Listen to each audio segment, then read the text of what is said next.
이제 우리가 함께 볼 하나님 말씀은 고린도전서 6장 12절에서 20절까지의 말씀입니다. 고린도전서 6장 12절에서 20절까지의 말씀입니다. 제가 가지고 있는 성경책은 신약성경 269페이지에 있습니다. 고린도전서 6장 12절에서 20절까지의 말씀 한 절씩 교독하겠습니다.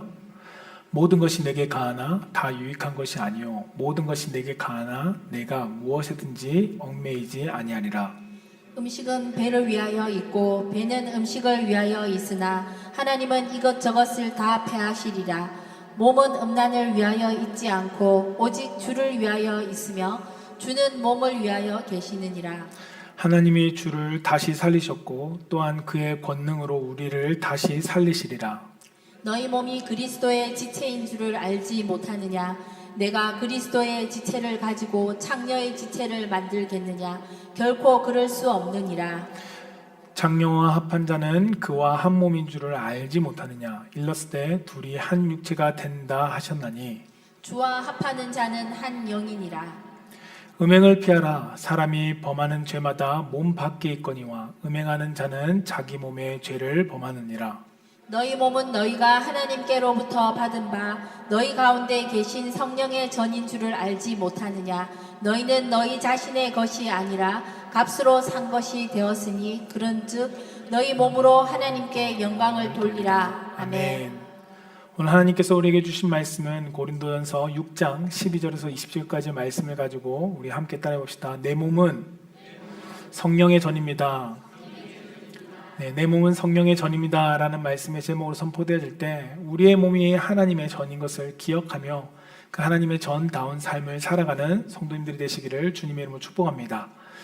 우리 함께 고백해 보겠습니다. 하나님 사랑합니다. 하나님 감사합니다. 이것이 우리의 신앙의 고백이 되길 주님의 이름으로 축복합니다. 우리가 앞서 계속 고린도서를 가지고 강의의 말씀을 가고 있는데요. 고린도전서 5장, 우리 앞에 보았던 5장 말씀과 오늘 본문 앞에 있는 6장 1절에서 11절까지의 말씀에 대한 법정 소송에 대한 내용을 가지고 고린도 교회 성도들에 대해서 바울은 책망하고 있음을 우리가 말씀을 통해서 보았습니다. 책망받는 이유는 그들의 삶이 도덕적으로 세상과 다를 것이 없는 오히려 세상보다 더 악한 모습을 가지고 있음에 바울은 책망하고 있는 것입니다. 분명 고린도 교회는 예수 그리스도로 말미암아 복음으로 구원받은 자들입니다. 그들은 성령의 은혜도 경험했고요. 그리고 복음을 통해서 구원의 기쁨과 감격도 경험한 사람들입니다. 그런데 어떻게 이들의 삶에서 그리스도의 형상을 닮은 모습이 나오지 않게 되었을까? 오히려 세상 사람보다 더 악한 모습들이 고린도교 성도들 가운데 있을 수 있게 되었을까? 그것을 우리가 오늘 말씀 속에서 발견해 보기를 원합니다. 그 요인 중에 여러 가지가 있겠지만 그 중에 대표적인 하나의 요인을 본다면 아마도 그 당시의 헬라 문화권에서 많이 퍼지고 있던 영과 육을 분리해서 해석하는 영지주의적인 사고방식, 그 사고방식이 고린도 교회 안에 거짓 교사를 통해서 들어왔고 그것이 교회 안의 성도들에게 영향을 줌으로써 나타나지 않았을까라고 보기도 합니다. 왜냐하면 후대 영지주의자들의 가르침의 내용에 보면 영은 선하지만 물질은 육체는 열등하다. 그래서 물질은 약하다. 육체는 결국은 버리고 벗어나야 되는 것이다 라고 그들은 해석합니다. 그렇기 때문에 몸으로 행하는 모든 일들은 영에 크게 미치지 않는다. 영향을 미치지 않기 때문에 괜찮다라고 이야기했습니다. 이처럼 육체의 삶을 가볍게 여기다 보니까 한편으로는 육체의 욕구를 절제하고 억제하는 극단적인 금욕적인 삶을 강조하는 사람도 있었고요. 다른 한편으로는 그들의 삶 속에 육체로는 무엇을 해도 상관없다. 왜냐하면 영혼에 영향을 주지 않기 때문에 그러한 생각을 가지고 육체로 마음껏 살아가는 방종의 삶을 살아가는 사람들도 있었습니다.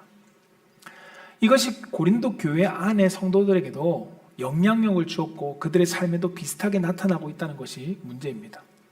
몸을 너무나도 가볍게 여겼고 그리스도 안에서의 자유라는 그 원리가 내가 원하는 대로 살아가도 되겠다. 내가 육체적으로 원하는 대로 왜 자유를 얻었으니까 나는 마음대로 살아도 되겠다라는 왜곡된 해석으로 그들의 삶이 잘못된 방향으로 나아가고 있음을 성경 우리 가운데 보여줍니다. 그래서 고린도 교회 성도들은 모든 것이 가하다라고 말했습니다. 우리 모든 것을 할 수 있잖아. 그리스도께서 모든 것을 다 해결해 주셨으니까.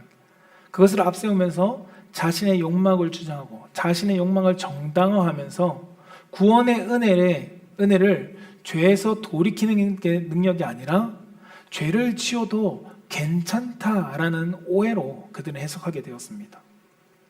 그 결과가 고린도 교회 안에 너무나도 많은 문제들이 있었던 것입니다. 5, 6장에 나타나는 음행과 탐욕과 그리고 다툼과 소송과 그리고 도덕적인 타락이 교회 안에서 그대로 나타날 수밖에 없었던 것입니다. 바울은 우리의 몸이 하찮다거나 아니면 아무렇게나 사용해도 된다라고 성경은 말하고 있지 않다고 그는 주장합니다. 우리의 몸은 그리스도의 몸이다 라고 강조하고 있죠. 그리스도의 지체이기 때문에 우리의 몸은 함부로 해도 되는 것이 아니다 라고 말씀하고 있습니다. 너의 육체는, 너의 몸은 예수 그리스도가 피값으로 산 것이다 라고 성도들 가운데 강조하고 있는 것이죠. 여러분, 세상은 내 마음대로 살아도 된다고 합니다. 너 하고 싶은 대로 살아. 마음껏 살아봐. 한 번밖에 살지 않는 인생 재밌게 즐기면서 살아봐 라고 말하죠. 여러분, 그런데 그리스도인들에게도 동일하게 이렇게 적용해서 말할 수 있을까요?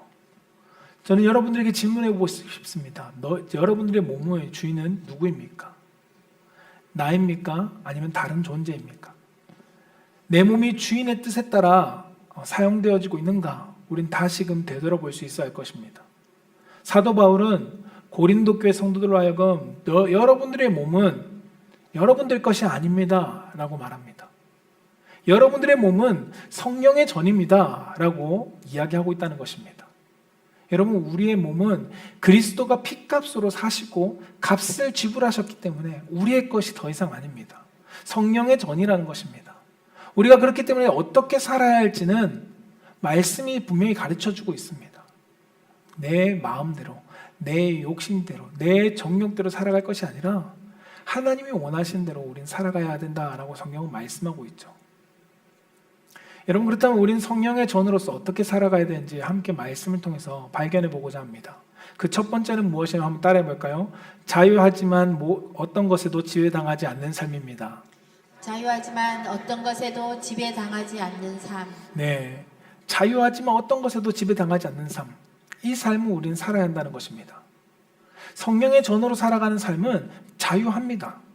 그러나 어떤 것에도 지배받지 않아야 되는 삶입니다. 이 어떤 것에는 주인인, 내 성령의 전인 주인인 성령님의 다스림을 제외한 그 어떤 것에도 다스림을 받으면 안 된다는 것이죠. 오늘 본 말씀 6장 12절 13절 말씀을 같이 한번 읽어볼까요? 시작. 모든 것이 내게 가하나 다 유익한 것이 아니요 모든 것이 내게 가하나 내가 무엇에든지 얽매이지 아니하리라. 음식은 배를 위하여 있고 배는 음식을 위하여 있으나 하나님은 이것저것을 다 패하시리라. 몸은 음란을 위하여 있지 않고 오직 주를 위하여 있으며 주는 몸을 위하여 계시느니라. 아멘. 여러분, 당시 영과 육을 분리하는 이 이원론적인 신학의 영향력을 받아서 몸을 마음대로 사용해도 된다는 자유를 그들은 주장했습니다. 그리스도인들에게 자유는 무엇일까요? 그리스도인의 자유는 몸이 영보다 미약하기 때문에 마음대로 사용해도 된다는 이런 자유가 아니라는 것입니다. 오늘 본 말씀 분명히 이야기해 주죠. 모든 것이 내게 가하다. 이 주장은 고린도 교회 성도들, 그리고 몸은 약하니까 우리 마음대로 살아야 된다라고 생각하고 있던 그들의 주장대로 모든 것은 가하나라고 말하지만 정작 사도 바울은 유익한 것은 아니다라는 것입니다. 그래, 너희들 가운데 자유가 주어져 있다. 그런데 그것을 마음대로 행하는 것이 모든 것이 유익한 것은 아니다라고 성도들 가운데 이야기한다는 것입니다. 바울은 모든 것이 허용됐다라고 말합니다. 허용됐다고 말하는 것이 모든 것을 다 해도 된다라는 것은 아니라고 말하고 있죠. 왜냐하면 모든 것이 너에게 유익한 것이 아니기 때문에. 고린도 교회 성도들 가운데 방종한 삶을 살아가는 사람들이 자유를 외치면서 우리에게 마음껏 행할 수 있는 권리가 있지 않냐라고 이야기할 때 그것이 너희들 가운데 유익한가 한번 생각해봐라 라고 권면합니다. 여러분들은 그것에 지배받지 않고 있습니까? 라고 되묻고 있다는 것입니다. 여러분 고린도전서 우리 8장 우리 본문 말씀 뒤에 가면 다음에 말씀을 보겠지만 거기에서 짧게 내용을 다루면 그곳에서 먹는 음식에 대한 논쟁이 나오게 됩니다. 바울은 자유하기 때문에 모든 것을 먹을 수 있다는 것입니다. 하나님께서 창조하신 모든 만물을 우리에게 허락하셨기 때문에 먹을 수 있다라고 이야기합니다. 그러나 그 자유함 속에서도 너희들이 절제해야 될 것, 자칫 잘못하면 이것이 자유가 죄가 될 수 있다는 것을 이야기해주고 있는 것이죠. 갈라디아서 5장 13절은 우리에게 이렇게 말씀하는데 같이 한번 읽어볼까요? 시작. 형제들아 너희가 자유를 위하여 부르심을 입었으나 그러나 그 자유로 육체의 기회를 삼지 말고 오직 사랑으로 서로 종로를 하라. 아멘. 형제들아 너희에게 자유를 위하여서 부르심을 받았다라는 겁니다. 자유로운 존재다. 너희들은 자유롭다라고 분명히 가르치고 있죠. 그런데 그 자유로 뭐 하라고요? 육체의 기회를 삼지 말아라라고 말합니다. 육신의 정욕들, 여러분 육과 영은 다른 존재로 성경은 이야기하죠. 육체의 기회를 삼지 말라라고 말씀하고 있습니다. 여러분 자유하지만 내가 육체에 얽매이는 삶을 살아가서는 안 된다라고 성경은 분명히 말씀하고 있습니다. 갈라디아서 말씀처럼 자유를 육체의 기회로 주게 되면 우리는 욕망의 지배를 받을 수밖에 없습니다. 우리의 육체의 가운데 새겨져 있는 죄의 지배를 받을 수밖에 없다라고 성경은 말하는 것입니다. 그 대표적인 사람이 누구냐면 성경의 탕자의 모습을 보면 잘 알 수 있습니다. 탕자는 분명히 자유를 찾아 떠났습니다. 아버지의 집에 있는 것이 답답해서 아버지 저에게 재산을 주셔서 내 마음대로 살게 해주세요. 집을 떠나 자유를 향해 나아갔습니다. 자신의 몫을 받아서 마음껏 살 수 있는 여건도 갖추어졌겠다. 그는 마음대로 살고자 떠났습니다. 여러분 이 자유를 찾아 떠남이 행복인 줄 알았는데 오히려 이 탕자에게 자유는 방종이 되었고 그 방종으로서 그의 삶은 무너지고 말았습니다. 아버지로부터 벗어난 탕자의 자유로운 삶이 오히려 방종의 삶의 결과로서 또 다른 지배를 받게 되는 것을 보게 되는데 그는 욕망과 가난과 굶주림의 지배를 받게 됩니다. 분명히 자유를 위해서 쫓아 나아갔는데 그의 삶엔 자유가 아니라 새로운 지배를 받게 되었다는 것입니다. 오늘 본문은 모든 것을 할 수 있다라고 분명히 우리에게 말해주고 있습니다. 그러나 모든 것이 유익하지 않다는 것입니다. 여러분 물론 앞선 5장과 6장에 나오는 그 음행과 탐욕과 죄의 문제들 여러분 그것은 반드시 우리가 끊어야 되는 것들이 맞습니다. 그러나 죄가 아니라고 여기는 문제들 그것에 대해서 나와 다른 사람들이 유익이 되지 않는다면 우리는 행하지 않아야 한다는 것입니다.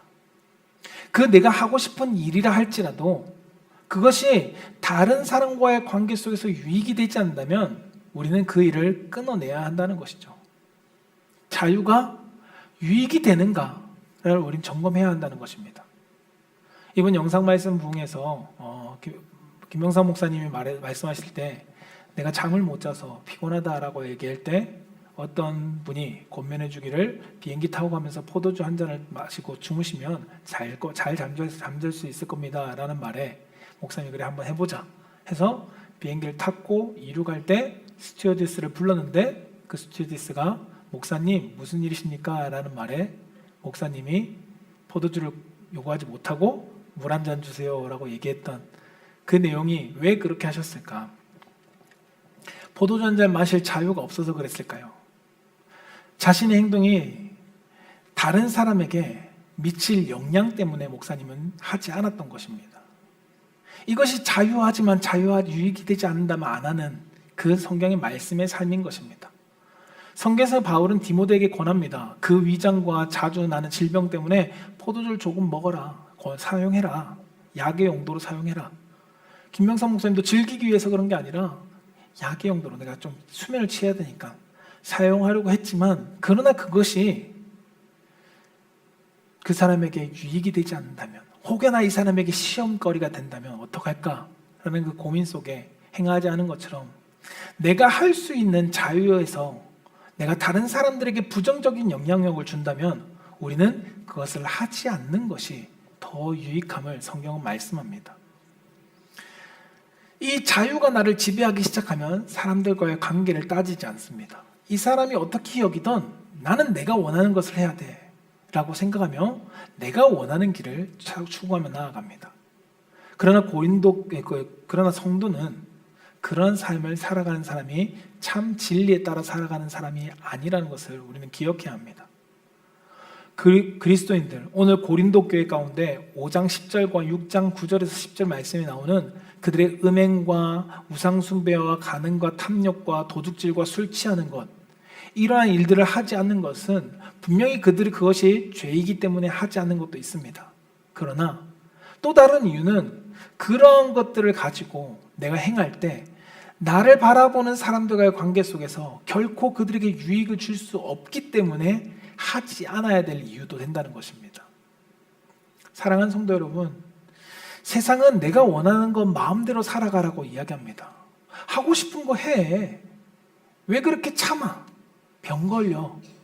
너 하고 싶은 대로 해봐 라고 말하죠. 그것이 우리의 자유라고, 우리의 권리라고 이야기합니다. 그러나 성경은 우리에게 내가 자유롭게 선택하는 것이라 할지라도 그것이 죄를 이끌고 그리고 다른 이들에게 시험거리가 되고 그리고 무엇인가 그것에 지배를 받게 된다면 우리는 거절해야 된다라고 성경은 말씀합니다. 여러분, 우리 자녀들을 키우다 보면 휴대폰 게임과 다투게 되죠. 휴대폰 게임은 나쁘다고 할 수 없습니다. 휴대폰 게임을 적절하게 통제하면서 사용한다면 내 삶에 새로운 환기를 줄 수 있는 스트레스를 해소할 요소가 되겠죠. 그러나 학생이 공부하지 않고 게임에만 빠져 있다면 그것은 결코 바른 것이 아니죠. 이것이 자유롭지 않은 삶이라는 것입니다. 내가 그것에 지배를 받는다면 결코 자유가 될 수 없다는 거죠.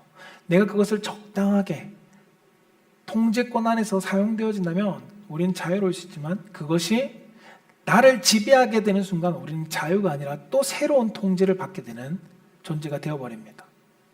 돈도 마찬가지입니다. 여러분, 돈이 우리에게 얼마나 유익을 줍니까?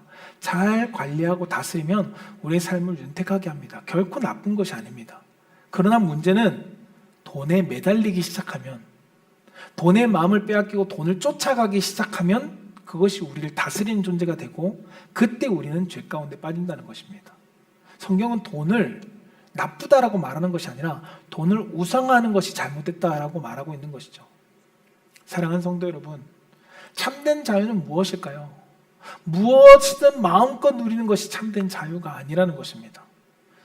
자유는 내가 통제되어 있는 범위 안에서 누려지는 것이 자유입니다. 우리는 양이 울타리를 벗어나서 마음껏 뛰노는 것이 자유라고 여기지만 진짜 자유는 울타리 안에서 마음껏 누릴 수 있는 것이 자유라는 겁니다. 그래서 성경은 진리 안에서 진리가 너희를 자유케 할 것이다 라고 말씀합니다.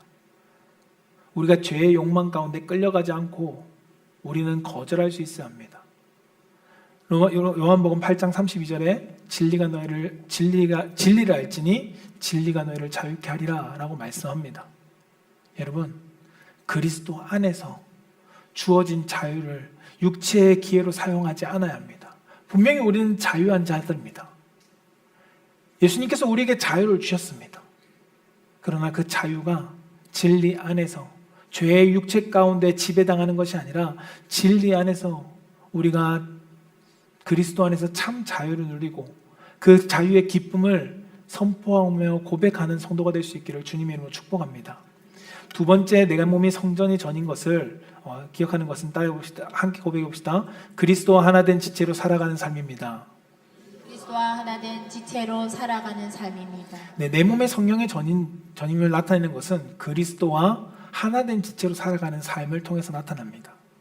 오늘 14절 15절 말씀, 본문 말씀을 같이 한번 읽어볼까요? 시작. 하나님이 주를 다시 살리셨고 또한 그 권능으로 우리를 다시 살리시리라. 너희 몸이 그리스도의 지체인 줄을 알지 못하느냐? 내가 그리스도의 지체를 가지고 창녀의 지체를 만들겠느냐? 결코 그럴 수 없느니라. 아멘. 오늘 바울은 고린도 교회 성도들에게 권면하죠. 여러분은 구원받은 사람들입니다.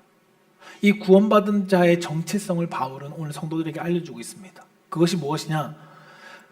주님이 우리를 다시 살리셨다라는 것입니다. 여러분들은 주님이 살리셨습니다. 주님이 십자가에서 값을 지불하시고 살리신 존재입니다 라고 말하고 있습니다. 그리고 그의 권능으로 우리를 다시 살리셨고 너희의 몸도 이제 누구 것이다? 그리스도의 것이다 라고 말하고 있습니다. 그리스도의 지체다 라고 말하고 있죠. 여러분, 고린도 교회 성도들을 그리스도를 통해서 구원받은 자들이라는 것을 다시금 기억시켜주고 있습니다.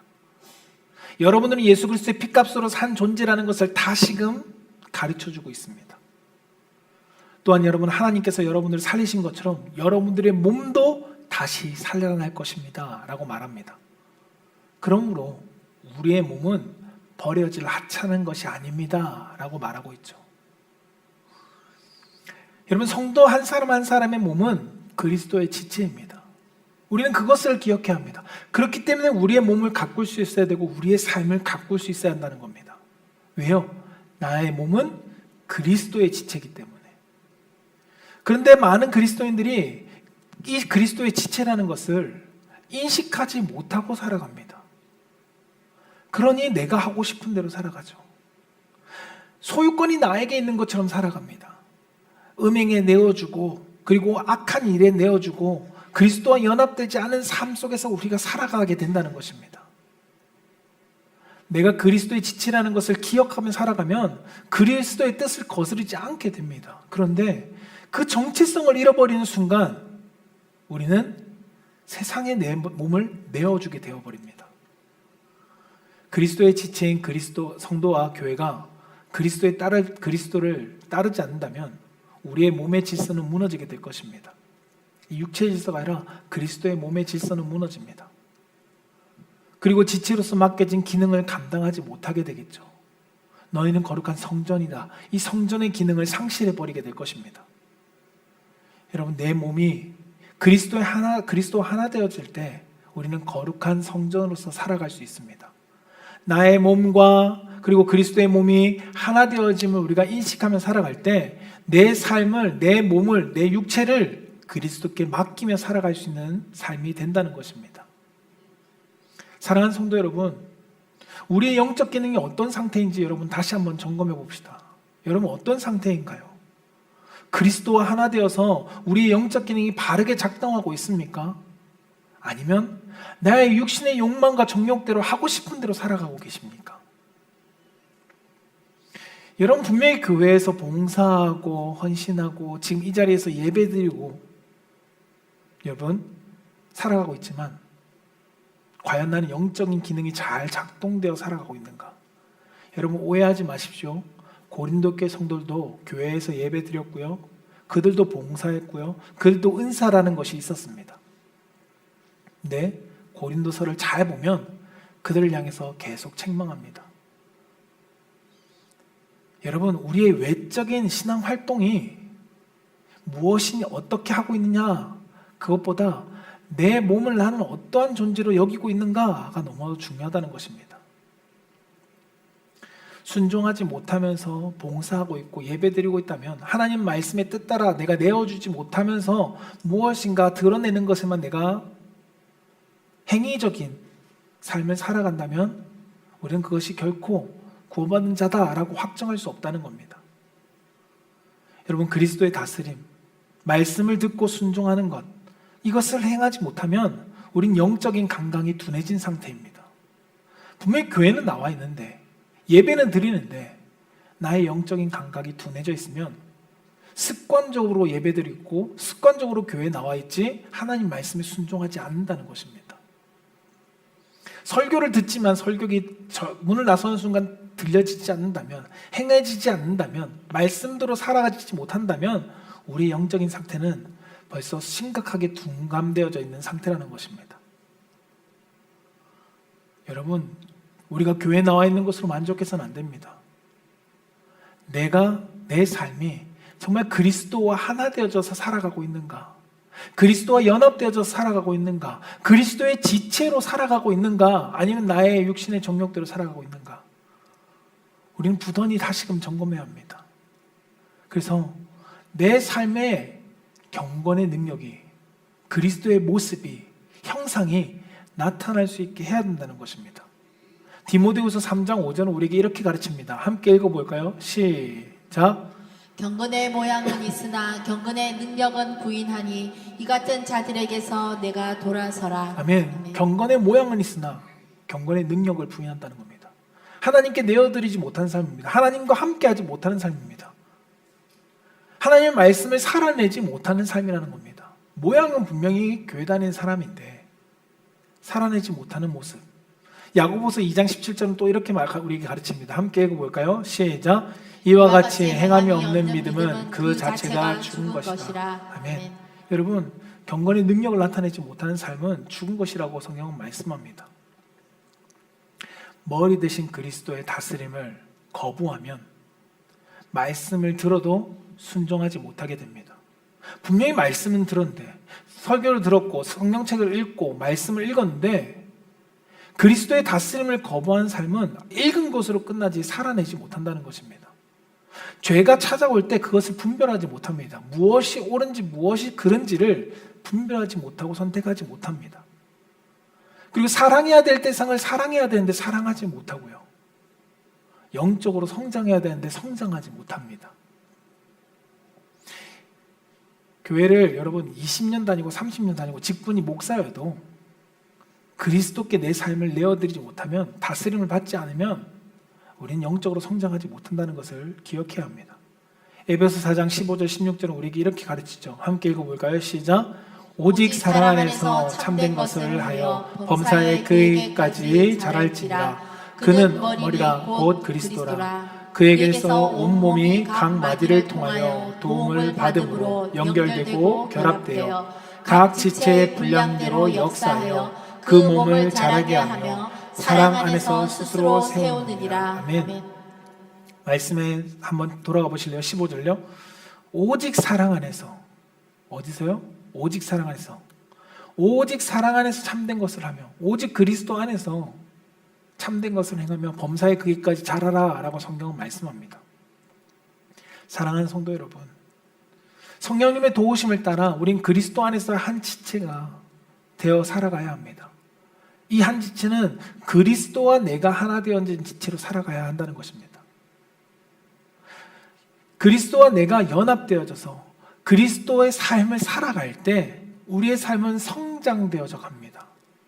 포도나무의 비유에서처럼 우리가 연합되어져 갈 때 열매가 맺어진다는 것입니다. 우리가 그리스도와 하나 되어져 갈 때 세상의 음행과 불의와 탐욕과 이러한 죄악된 것에서 벗어난 삶을 살 수 있다는 것입니다. 여러분, 그리스도와 하나 되어진 삶, 그 삶을 살 때 우린 죄를 피할 수 있습니다. 악한 행동에게 내 몸을 내어주지 않을 수 있다는 것입니다.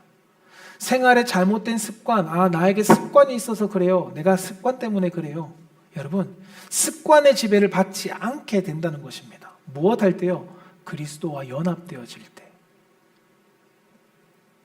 여러분, 세상 사람들이 추구하는 것이 무엇일까요? 육체의 종욕들을 이끌려 살아가는 것을 추구합니다. 하고 싶은 대로. 세상에 가보세요. 하고 싶은 대로 하잖아요. 대부분이, 많은 것들을.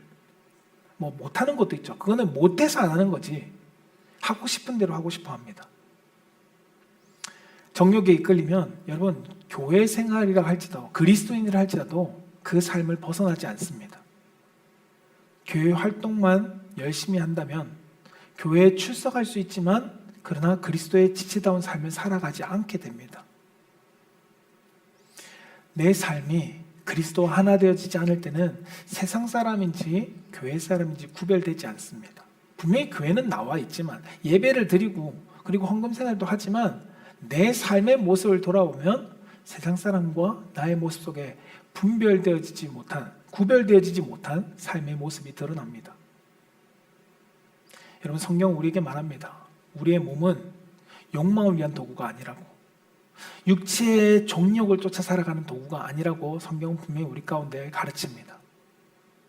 우리의 몸은 그리스도의 거룩한 지체다라고 성경은 말씀하고 있죠. 여러분, 우리가 그리스도의 지체라는 마음을 잊어서는 안 됩니다. 그리스도와 하나 되었다는 것을 우리는 잊어서는 안 된다는 것입니다. 성령의 인도하심 따라 주와 연합된 지체로서 우리는 살아갈 수 있어야 합니다. 그때 우리는 내 욕망대로가 아니라 죄가 유혹하는 대로 살아가는 것이 아니라 하나님의 온전하신 뜻 안에 순종하면서 살아갈 수 있음을 기억하기 바랍니다.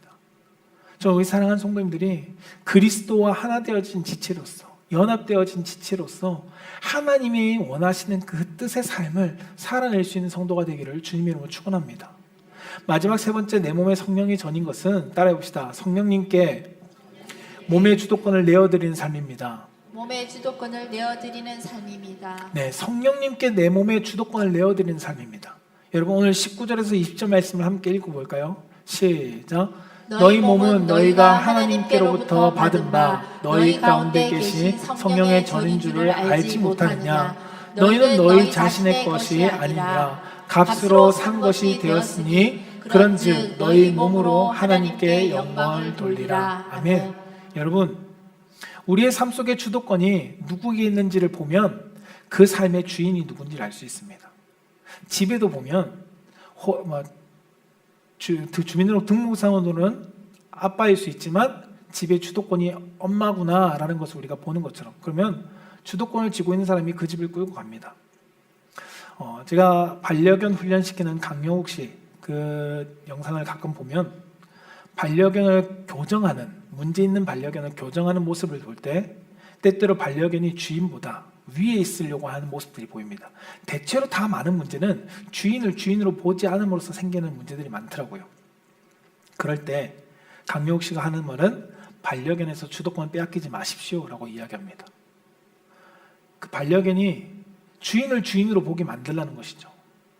이 예화가 보여주는 것이 무엇일까요? 이 영상을 보면서 관계의 방향이 너무 중요하구나.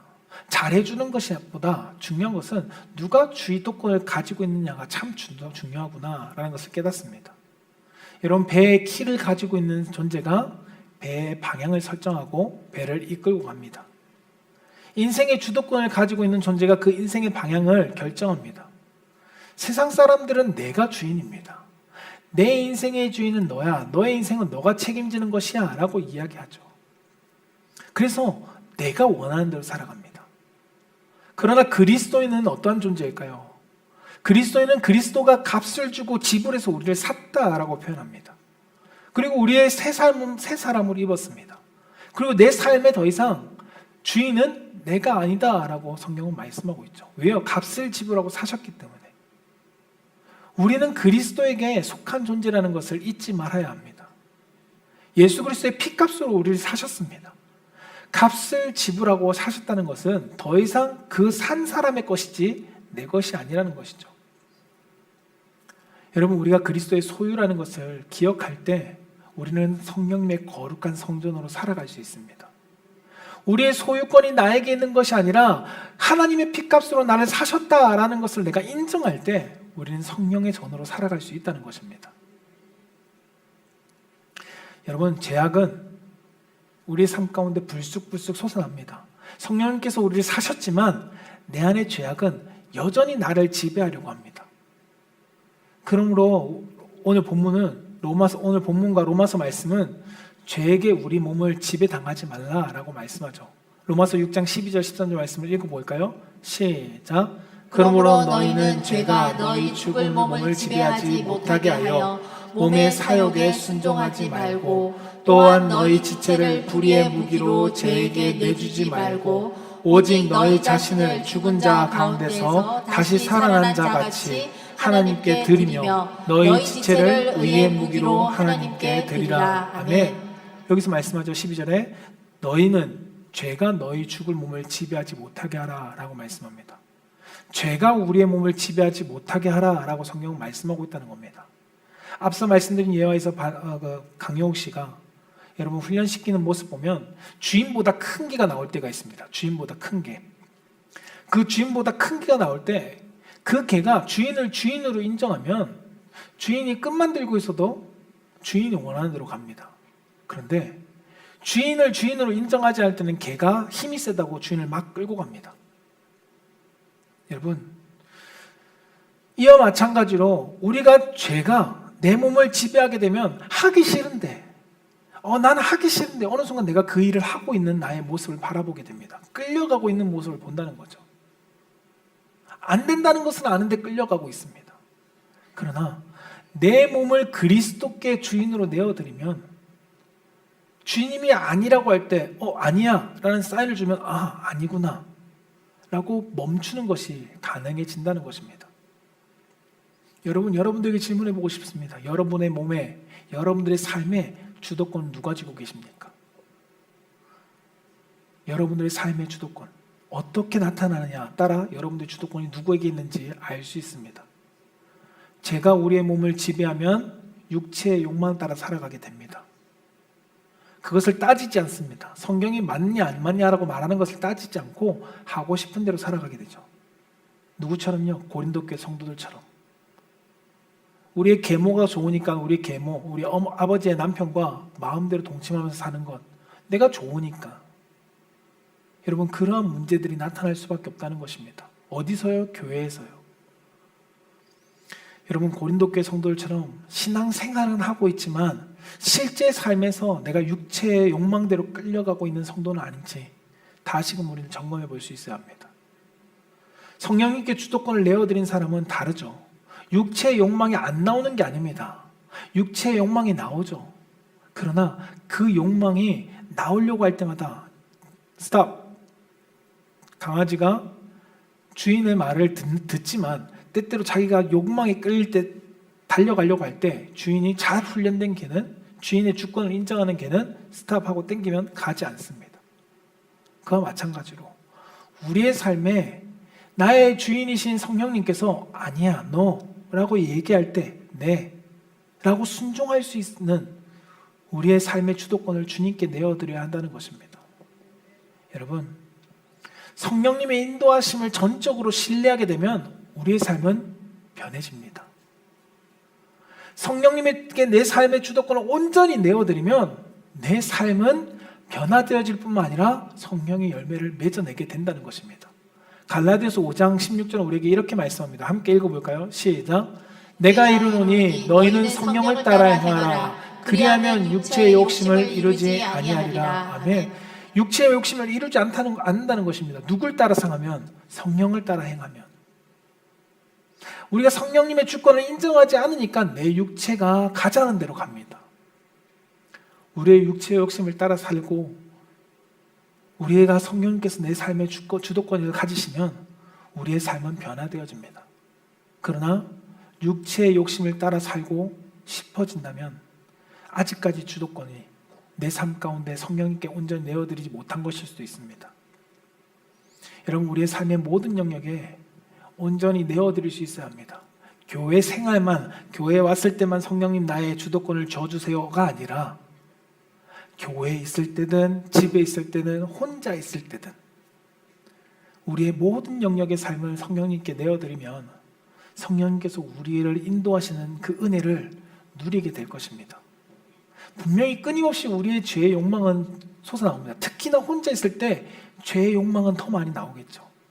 그런데 그 죄의 욕망과 나와 함께 계신 성령님, 그 가운데 성령님을 의지하면 그 죄의 욕망을 이길 수 있다라고 성경 분명히 말씀합니다. 여러분, 육체의 욕망은 내 감정과 쾌락을 따르라고 말합니다. 야, 저거 하고 싶잖아. 저거 보고 싶고 저거 즐기고 싶잖아. 저거 마시고 싶고 하고 싶은 거 해. 그러나 성령님을 따라 살아가면, 성령님께서 내 삶을 이끌고 나아가면 육체의 욕심을 쫓아 살아가지 않게 된다는 것을 우리는 기억하기 바랍니다.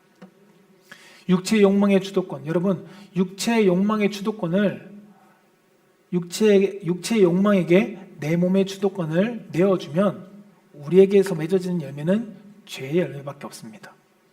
그러나 성령님께 나의 주도권을 내어드리면 우리는 하나님의 영광 돌리는 삶과 함께 성령의 열매가 맺어질 것입니다.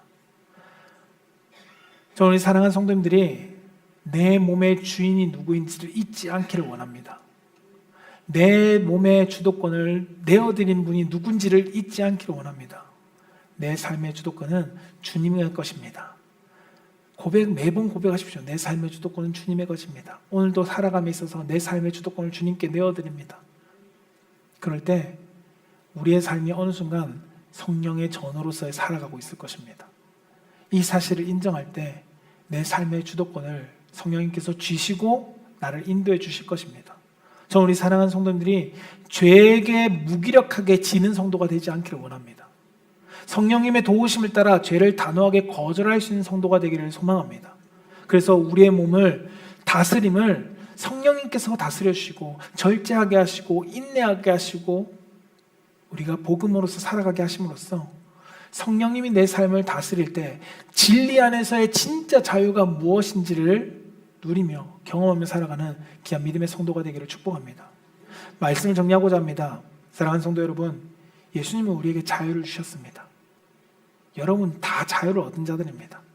더 이상 세상에 말하는 헛된 자유를 쫓아가지 않아도 됩니다. 욕망의 지배의 삶으로 돌아가지 마십시오. 이제 우리가 그리스도와 하나 되어져서 살아감을 우린 기억해야 합니다. 모든 순간순간 예수님과 동행하는 것을 즐기십시오. 예수님이 내 삶 가운데 함께하는 것을 즐기십시오. 거룩한 지체로 살아가는 것을 여러분 즐기십시오. 내 삶의 주인이 주님임을 인정하며 나아갈 때 우리의 주도권을 내어드릴 때 우리의 삶이 내가 이것을 하고 싶은데 안 하게 되네 라는 그 즐거움을 느끼게 될 것입니다. 성령에 따라 살아갈 때 내가 이 하나님이 하지 말라는 것을 안 하게 되네 하며 삶의 변화됨을 우리는 누리게 될 것입니다. 사랑하는 성도 여러분, 우리의 삶에 끊임없이 육체는 유혹합니다. 저거 재밌잖아, 해봤잖아, 저거 즐겁잖아.